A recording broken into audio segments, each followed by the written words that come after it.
அம்பத்தூர் சட்டமன்ற தொகுதியில் திமுக வேட்பாளர் டாக்டர் பூர்ணிமாவுக்கு ஆதரவாக விடுதலை சிறுத்தைகள் கட்சித் தலைவர் தொல் திருமாவளவன் தீவிர தேர்தல் பிரச்சாரத்தில் ஈடுபட்டார்.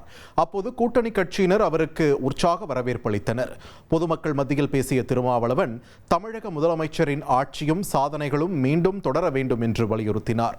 மேலும் விஜய் கட்சி தொடங்கியதில் இருந்து திமுக எதிர்ப்பு அரசியலையே முன்னெடுத்து வருவதாக குற்றம் சாட்டிய திருமாவளவன் அதிமுக பாஜக எதிர்ப்பு வாக்குகளை விஜய் பெற வேண்டும் என்பதுதான் பாஜகவின் திட்டம் என்றும் பாஜக அதிமுக கூட்டணியை வெற்றி பெற வைப்பதுதான் விஜயின் நோக்கமாக உள்ளது என்றும் விமர்சித்தார்.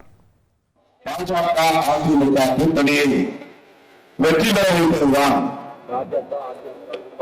அவருடைய கட்சி வெற்றி பெறப் போவதில்லை, அவரே வெற்றி பெறப் போவதில்லை என்று அவருக்கே தெரியும்.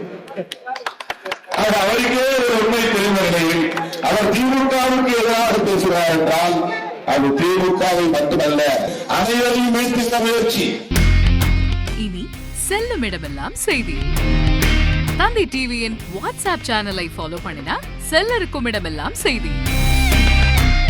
இதோ QR கோட் இப்பவே ஸ்கேன் பண்ணுங்க, ஃபாலோ பண்ணுங்க.